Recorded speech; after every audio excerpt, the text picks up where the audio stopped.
O presidente Lula, em viagem ao Egito, afirmou que Israel tem preferência em desobedecer decisões da ONU. E aí, será que é apenas Israel que não respeita mais a Organização das Nações Unidas?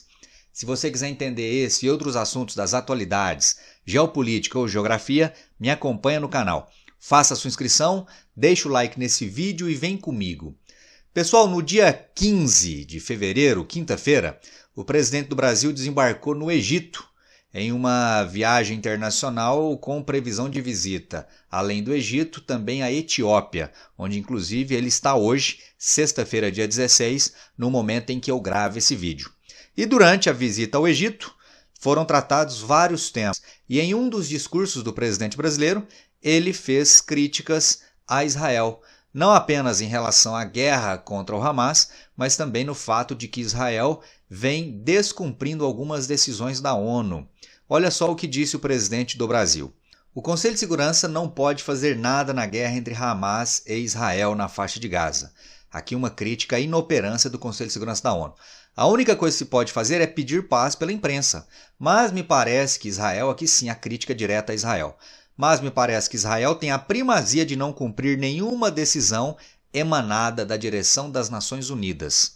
Aqui claramente é feita uma referência às decisões mais recentemente tomadas pela ONU que Israel não cumpriu, principalmente aquelas ligadas ao fim do conflito, ao cessar-fogo, que foi uma recomendação feita mais de uma vez pela Assembleia Geral da ONU e que Israel não levou em consideração. Há que se lembrar também que, historicamente, algumas outras resoluções da ONU Israel não cumpriu, como, por exemplo, o fato de a ONU já ter determinado que Israel, por exemplo, não deveria ocupar Jerusalém Oriental. Jerusalém Oriental está ocupada por Israel. O fato, por exemplo, da ONU ter determinado que Israel não construísse assentamentos na região da Cisjordânia. A região da Cisjordânia está cheia de assentamentos. Mas aí, quando a gente olha de fora, de uma maneira mais superficial, fica parecendo que é só Israel que não mais respeita a ONU. E aí eu fiz uma pesquisa aqui, bem breve no Google, eu digitei algo mais ou menos assim: países que não cumprem resoluções ONU. Olha a manchete que apareceu para mim. 40 países não cumprem resoluções da ONU. Tá certo que a manchete é antiga, é de março de 2012, mas há mais de 10 anos já se mostrava, já ficava evidente essa crise de legitimidade da ONU. E aí, para não falarem que são apenas governos de direita que criticam a ONU, olha essa manchete aqui, de quinta-feira, dia 15 de fevereiro, vinda da Venezuela, Nicolás Maduro. Maduro expulsa da Venezuela funcionários do Escritório de Direitos Humanos da ONU. A decisão veio depois de críticas das Nações Unidas ao governo venezuelano. O que rolou aqui, pessoal? O governo Maduro, há alguns dias, prendeu uma opositora política. E aí, esse escritório da ONU ligado à defesa dos direitos humanos criticou a falta de transparência e a truculência da justiça venezuelana na prisão dessa opositora do regime.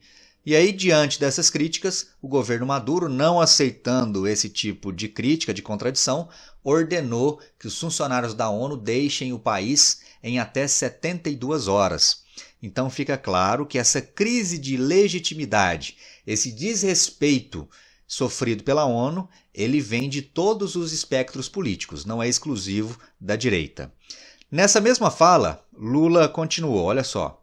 Lula reiterou que o Brasil condenou de forma veemente a posição do Hamas no ataque a Israel e o sequestro de centenas de pessoas. Aqui então reafirmando as críticas feitas ao Hamas. Chamamos o ato de terror, não vou ler a palavra aqui para evitar a censura do YouTube. O presidente, no entanto, tornou a condenar a reação de Tel Aviv. Abre aspas de novo para ele, Mas não tem nenhuma explicação o comportamento de Israel, a pretexto de derrotar o Hamas, estar matando mulheres e crianças, coisa jamais vista em qualquer guerra de que tenho conhecimento. E aí eu quero saber a sua opinião.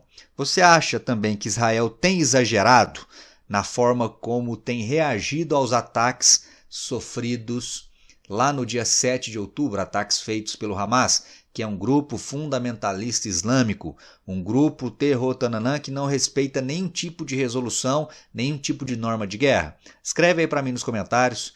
Israel está agindo em legítima defesa ou está extrapolando os limites dessa legítima defesa? Quero saber a sua opinião. O Lula ainda complementou, olha só, ele cobrou novamente uma reforma no sistema multilateral de seus órgãos, em especial o Conselho de Segurança. Então aqui também uma crítica do Lula à ONU. O Conselho de Segurança da ONU é o principal órgão daquela instituição. Abre aspas para ele. O que é lamentável é que as instituições multilaterais que foram criadas para ajudar a solucionar problemas não funcionam. Segundo Lula, é preciso que atores do Conselho de Segurança sejam atores pacifistas e não atores que fomentam a guerra. Aqui uma clara referência principalmente a Estados Unidos e Rússia, que são 2 dos 5 membros plenos do Conselho de Segurança da ONU. Por que uma clara referência a Estados Unidos e Rússia?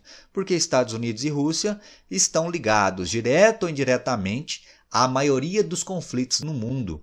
Ou seja, são membros do Conselho de Segurança, mas que na visão do Lula acabam ajudando aí a contribuir para a proliferação de conflitos mundo afora. Aqui, por exemplo, olha o que ele disse no outro momento. As últimas guerras que tivemos, a invasão no Iraque não passou pelo Conselho de Segurança da ONU. Isso é verdadeiro. Lá em 2003, os Estados Unidos da América, junto com uma coalizão internacional formada principalmente por países europeus, invadiu o Iraque, alegando que o Iraque possuía armas de destruição em massa. Na época, os Estados Unidos chegaram a solicitar ao Conselho de Segurança da ONU a aprovação dessa intervenção militar. Mas antes que o Conselho de Segurança discutisse o assunto, os Estados Unidos intervieram. Ou seja, os Estados Unidos passaram por cima de qualquer decisão que pudesse vir a ser tomada pelo Conselho de Segurança. Isso, na minha visão, é também uma forma de desrespeitar o Conselho de Segurança da ONU. O Lula prosseguiu. A invasão da Líbia não passou pelo Conselho de Segurança da ONU. Aqui já não é verdadeiro isso. Em 2011, para quem não lembra, a OTAN promoveu uma intervenção na Líbia. E na época, isso foi levado até o Conselho de Segurança da ONU e o Conselho de Segurança da ONU aprovou essa intervenção. É o que mostra essa manchete. ONU autoriza intervenção na Líbia. Por 10 votos a 0, Conselho de Segurança autoriza zona de exclusão aérea. Brasil se abstém. Na época, o Brasil era um dos 10 membros rotativos do Conselho de Segurança da ONU. E o Brasil, na época, se absteve. Não diz que sim nem que não. No total, só para lembrar, pessoal, o Conselho de Segurança da ONU é formado por 15 membros. Desses 15 membros, 5 são membros plenos, permanentes. Além de Estados Unidos e Rússia, também são membros plenos. A China, o Reino Unido e a França. Esses 5, lembrando que além de membros plenos, tem também o chamado poder de veto. Isso quer dizer que qualquer decisão do Conselho de Segurança da ONU, para ser aprovada, precisa do voto favorável dos 5 membros plenos. Se qualquer um dos 5 votar contrariamente, isso já faz com que a decisão seja vetada. Daí o nome, poder de veto. Na época, inclusive, a justificativa para essa intervenção na Líbia, uma das justificativas, era a deposição do então ditador Muammar Gaddafi, que aparece aqui na fotografia ao lado do Lula. Nos 2 primeiros mandatos de Lula, eles tiveram alguns encontros, tanto lá na Líbia como aqui no Brasil. Ele acabou sendo deposto, Muammar Gaddafi, e foi morto. Ele foi assassinado pelos próprios líbios revoltosos com o regime que ele exerceu por lá durante vários anos. Tranquilo isso aí? Beleza? Avança comigo. Nesse mesmo discurso, lá no Egito, apesar das críticas feitas pelo Lula ao Conselho de Segurança, ele anunciou que o governo brasileiro irá repassar recursos para uma das agências da ONU, aquela que cuida de refugiados palestinos. Qual é o detalhe, pessoal? Essa agência da ONU, ela teve uma denúncia agora no final do mês de janeiro, que alguns dos seus funcionários haviam participado, a suspeita de que alguns dos seus funcionários tenham participado do ataque do Hamas contra Israel lá no dia 7 de outubro. Isso ainda está sob investigação. Vários países suspenderam a ajuda financeira a essa agência, que é a principal porta de entrada de ajuda humanitária na faixa de Gaza, e aqui o Lula dizendo que vai continuar os repasses financeiros. Brasil, porém, é doador irrelevante. Na Liga Árabe, o presidente diz que a operação em Rafah pode gerar novas calamidades. Aqui uma referência à ação militar que Israel vem promovendo no sul da faixa de Gaza, na cidade de Rafah. No site da agência, que tem essa sigla aqui muito estranha, UNRWA, A planilha de doações de 2022 mostra que o Brasil contribuiu com apenas 75 mil dólares. Aqui são dados de 2022, o último ano do governo Bolsonaro. Nessa planilha eu consultei, não tem dados de 2023. Então não dá para saber se em 2023 o governo já do Lula contribuiu com um valor maior ou menor. O fato é que é um valor mínimo, né? Olha só, menos de 0,01% do total de 1,17 bilhão recebido naquele mesmo ano em 22.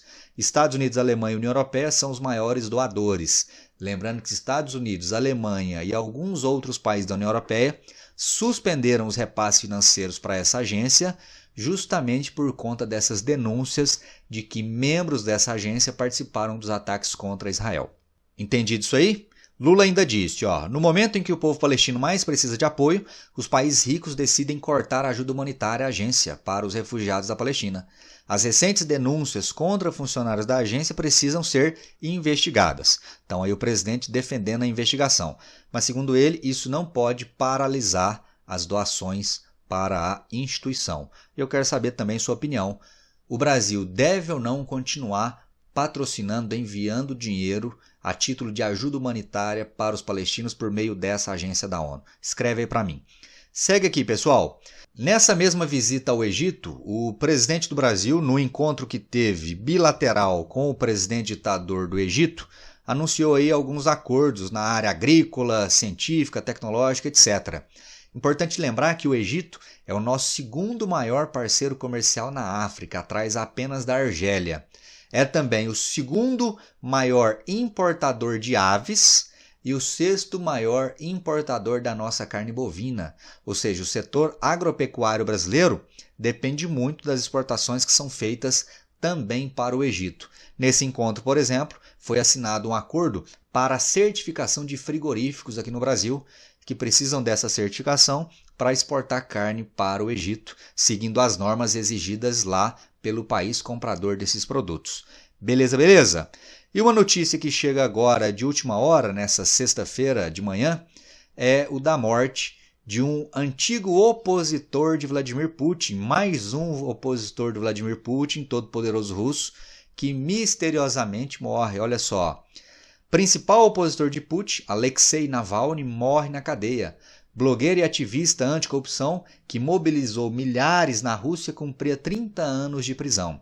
Então ele já havia sido condenado na Rússia, estava cumprindo prisão no norte do país, lá no Ártico, uma área extremamente gelada, e aí, segundo a imprensa russa, que não pode ser chamada de imparcial, muito pelo contrário, ele fazia uma caminhada nessa quinta-feira quando caiu desmaiado, passou mal, teve um mal súbito, desmaiou e acabou falecendo. Olha uma parte aqui da matéria, ó. A equipe médica da instituição chegou imediatamente e uma ambulância foi chamada. Todas as medidas de ressuscitação foram tomadas, sem resultado positivo. A causa da morte está sendo estabelecida, completa o texto. A cadeia, conhecida como Lobo Polar, olha o nome da cadeia, Lobo Polar, devido às suas condições climáticas ou condições duríssimas, fica numa região a 1.900 quilômetros de Moscou, que registrou até 24 graus negativos nessa sexta-feira. Besta Futebol Clube, será que é frio ou não o lugar? Enfim, pessoal, esse moço, Alexei Navalny, entra, portanto, para a longa lista de opositores políticos de Vladimir Putin que misteriosamente ou aparecem mortos, ou são presos, ou envenenados, ou desaparecem. Inclusive, na semana passada eu gravei um vídeo falando sobre isso, sobre os opositores de Putin que simplesmente saem do caminho do atual ditador russo. Se você quiser assistir o vídeo, está aqui nas recomendações, recomendo que faça isso. Deixa o like nesse vídeo, escreve aí para mim dizendo o que achou e te vejo no próximo. Valeu? Forte abraço e até!